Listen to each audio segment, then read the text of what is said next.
आज इस क्लास में हम उत्तर प्रदेश से संबंधित 12 महत्वपूर्ण एमसीक्यू क्वेश्चन को करेंगे, जो आज की तारीख 12/8/2026 अगस्त का है। ज़्यादा क्वेश्चन शामिल करने से बेहतर है कम क्वेश्चन को शामिल करना, ताकि कंटेंट बेहतर रहे। आज का हमारा पहला सवाल है,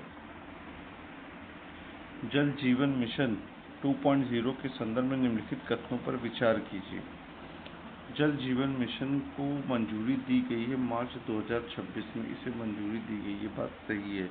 इसे दिसंबर 2028 तक के लिए बढ़ा दिया गया, ये भी बात सही है। इसकी कुल वित्तीय परिव्यय 8.69 लाख करोड़ के आसपास है, ये भी बात सही है। इसमें ग्रामीण पेयजल परिसंपत्तियों की जियो टैगिंग और डिजिटल मैपिंग का प्रावधान किया गया, ये भी बात सही है। इस तरीके से हमारे ऑप्शन 1, 2, 3 और 4 चारों ही सही होते हैं। आज का हमारा दूसरा सवाल है कि जल जीवन मिशन 2.0 के अंतर्गत हालिया केंद्रीय रीइंबर्समेंट में उत्तर प्रदेश का हिस्सा लगभग कितना है। ये काफ़ी इम्पोर्टेंट सवाल हो जाता है। कमीशन इस तरीके के फैक्ट डेटाबेस से सवाल पूछता है। तो जो केंद्रीय रीइंबर्समेंट है जल जीवन मिशन 2.0 के तहत, वो 2711.52 करोड़ रुपए रखा गया है।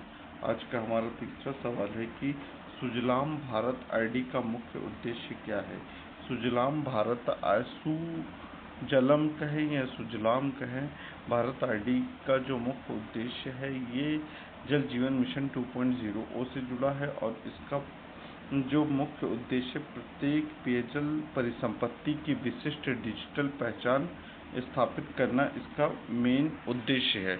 आज का हमारा अगला सवाल है, हाल ही में कानपुर से संबंधित लार्ज फॉर्मेट एडिटिव मैन्युफैक्चरिंग पहल का प्रमुख क्षेत्र कौन सा रहा है। ये काफ़ी इम्पोर्टेंट क्वेश्चन हो जाता है। इसको इजराइल के साथ डील किया गया है। एरोस्पेस और रक्षा विनिर्माण का क्षेत्र रहा है। आज का हमारा पांचवा सवाल है कि लोहिया एरोस्पेस सिस्टम, जो कि कानपुर में है, और मैथीविस्ट के बीच प्रस्तावित पहल के संदर्भ में निम्नलिखित में से कौन सा कथन सही है। मैथीविस्ट जो है वो इजराइल की कंपनी है, ठीक है। तो इन दोनों के बीच में large format 3D printing technology का उपयोग किया जाएगा। इस तरीके से हमारा बी ऑप्शन सही है। आज का हमारा छठा सवाल है कि उत्तर प्रदेश से संबंधित भारत के पहले निर्मित एक्जिम शिपिंग कंटेनर को हाल ही में कहाँ प्रदर्शित किया गया। तो ये काफ़ी इम्पोर्टेंट हो जाता है, क्योंकि भारत के पहले निर्मित एक्जिम शिपिंग कंटेनर है, जिसको दादरी में प्रदर्शित किया गया है, ठीक है। उत्तर प्रदेश से संबंधित है, ये काफ़ी इम्पोर्टेंट क्वेश्चन हो जाता है। आज का हमारा अगला सवाल है कि दादरी में प्रदर्शित किया गया, जो कि उत्तर प्रदेश में है, भारत निर्मित एक्जिम कंटेनर के संदर्भ में निम्नलिखित कथनों पर विचार करना है। इसका निर्माण ISO स्टैंडर्ड के अनुरूप किया गया है, ये बात सही है, ठीक है। यह international convention for safe containers के अनुरूप है, ये भी बात सही है। यह AP मोलर और मेकर्स के लिए तैयार किया गया था, ये भी बात सही है। तो इसके तीनों ही पॉइंट सही है, तो इस तरीके से डी ऑप्शन सही हो जाता है। आज का हमारा नेक्स्ट क्वेश्चन है कि 2025-26 में उत्तर प्रदेश में टेक्सटाइल गारमेंट एक्सपोर्ट को रिपोर्टेड मूल्य लगभग कितना रहा। तो ये काफ़ी इम्पोर्टेंट क्वेश्चन हो जाता है, और इस तरीके के भी सवाल कमीशन ने पूछे हैं। तो 28,464 करोड़ रिपोर्टेड मूल्य रहा है। आज का हमारा नवा सवाल है कि उत्तर प्रदेश के बैकवर्ड क्लास स्कॉलरशिप स्कीम 2026-27 के संदर्भ में कौन सा विकल्प सही है। तो हमें सही को चुनना है, ठीक है। तो इस विकल्प में प्री मैट्रिक्स और पोस्ट मैट्रिक्स दोनों के लिए रखा गया है, ठीक है। उत्तर प्रदेश सरकार की हालिया जेनजी, ये काफ़ी इम्पोर्टेंट सवाल है, हालिया जेनजी आउटरीच पहल का मुख्य उद्देश्य क्या है।